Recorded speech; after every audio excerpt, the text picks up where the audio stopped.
Welcome to Guru Harai's Meditation and Beyond, tape number 1, level 1. On this side of the tape, I will explain the different aspects of the mind and meditation.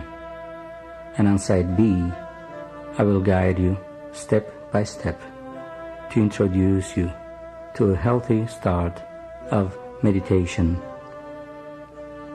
For best results, you can listen to it by a pair of good headphones. First, I would like to explain the fundamental points in meditation.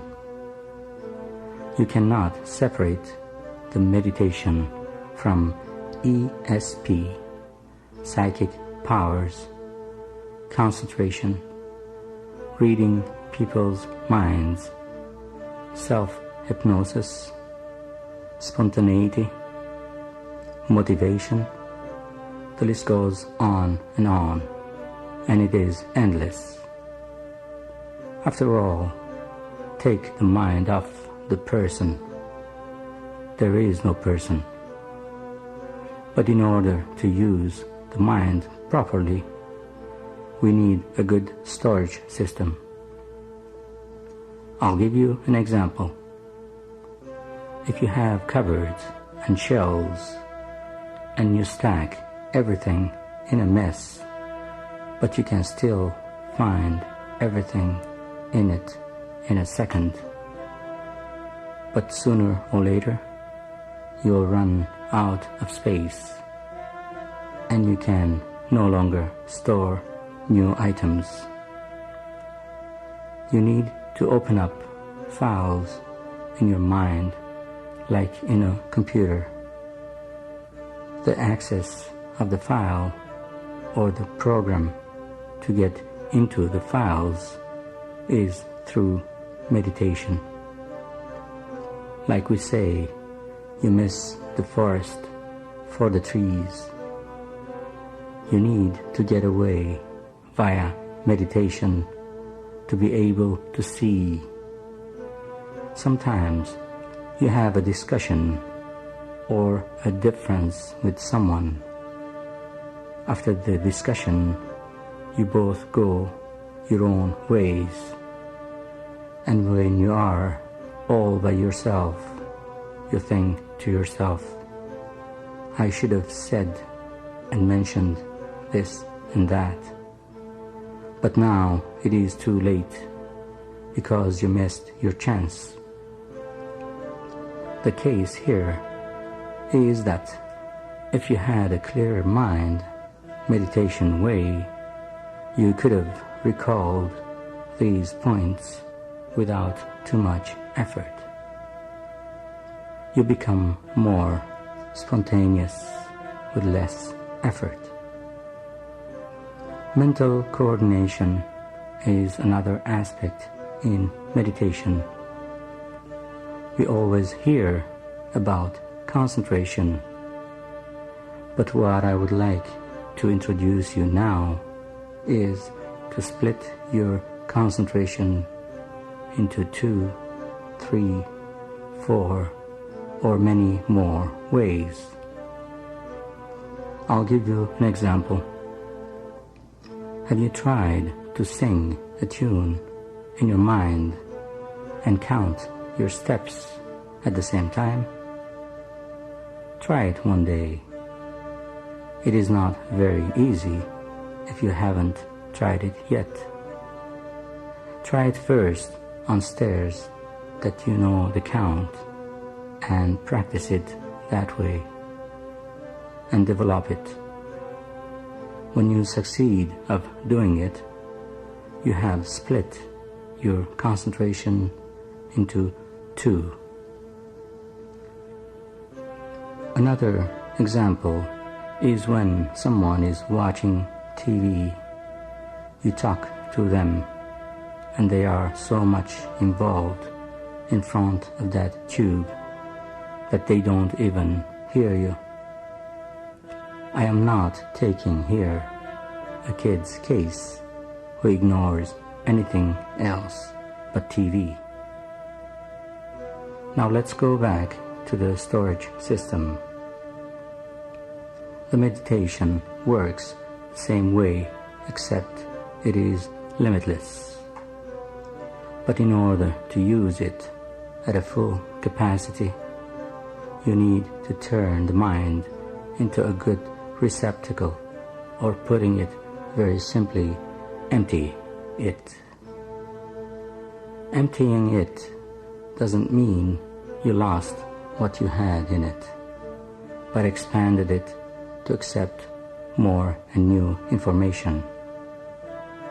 Now let's talk about stress. Stress is unreleased energy, an accumulation of energies that have no outlet, nowhere to go. In many occasions, when you work out, you release that energy and you feel good afterwards. Insomnia is another unreleased energy or stress. If you use these energies the proper way, you are relieved of stress and feel better. Most of insomnia cases occur when you have, like we say, too much in your mind. Here, I would stress that I will never undermine some people's medical problems regarding insomnia. But like I said before, in our case, the stress in your mind doesn't let you sleep. Sometimes you sleep 9 hours and get up still feeling tired. Some other times only 4 or 5 hours of sleep and you get up very energetic. This is the difference between a good sleep meditation way and the sleep that was more of a lying down than an actual sleep. If you meditate for only half an hour, you will feel a lot more energetic than sometimes hours and hours of sleep. Your ultimate meditation goal should be not to think of anything. For a beginner, this is easily said than done. The reason being, when you concentrate or actually deconcentrate and would like to eliminate any thoughts in your mind, most of the beginners think about thinking nothing, and that already is thinking. But be confident and never give up. Try again and again. In some cases, it might take a while until you feel the meditation working. It might take weeks or even months until you are comfortable. You should not expect fast results overnight. After all, you are trying to achieve through meditation a whole new concept of thinking and a way of life. At first, you would say you meditate regularly, and at the end, you don't even mention it, because it is part of your life and like breathing.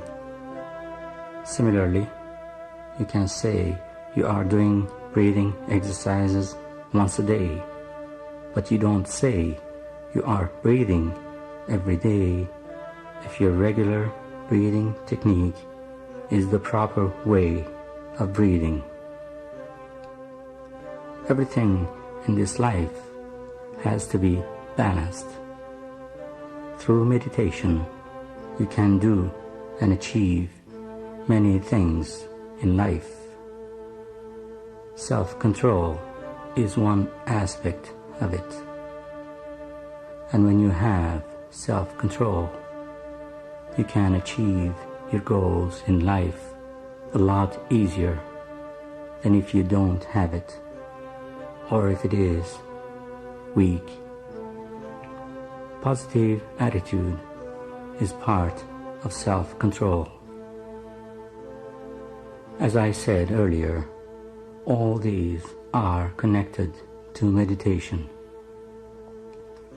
We have many things around us that are negative.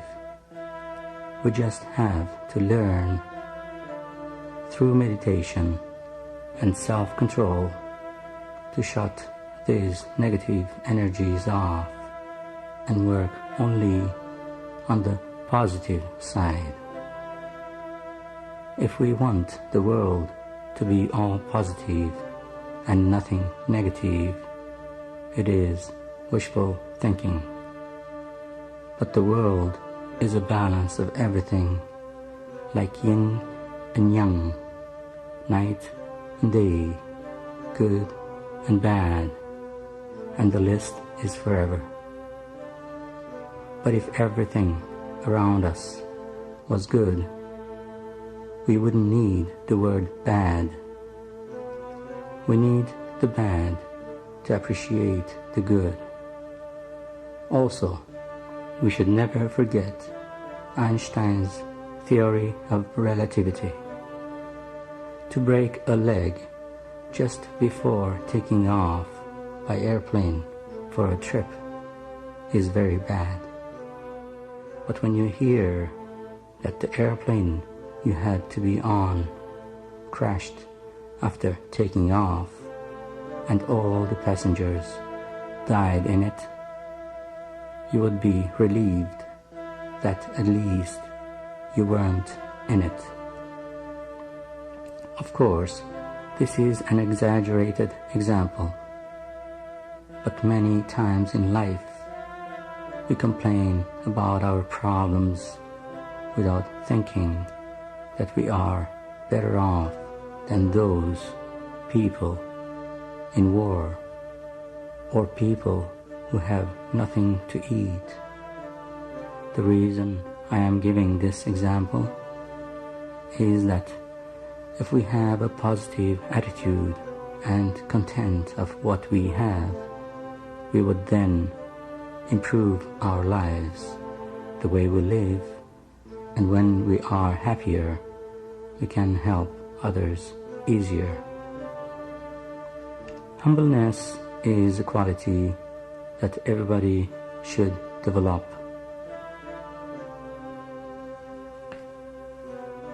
We should always feel proud of what we have done and achieved in life, but never boast about them. Challenges in life make us stronger. People who have seen war will have less complaints in life than others. When you are sick and feel miserable, visit to your nearest hospital and compare your problems with theirs. You will soon realize that it is almost a sin to complain about minor problems. You see some people in the hospital in tubes so they can breathe. We take it as granted. When was the last time you thought about the act of breathing? Some people just want to get off their bed and go to the window to look outside. They can't do it because they can't use their own legs to support them. All this is not to depress you, but have a more of an appreciation in life and in what you have. This concludes this side of the tape. Be always positive. With that, you can project positive feelings around you and make a difference in the world. Always help yourself first.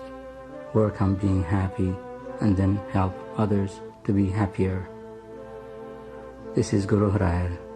See you on the other side.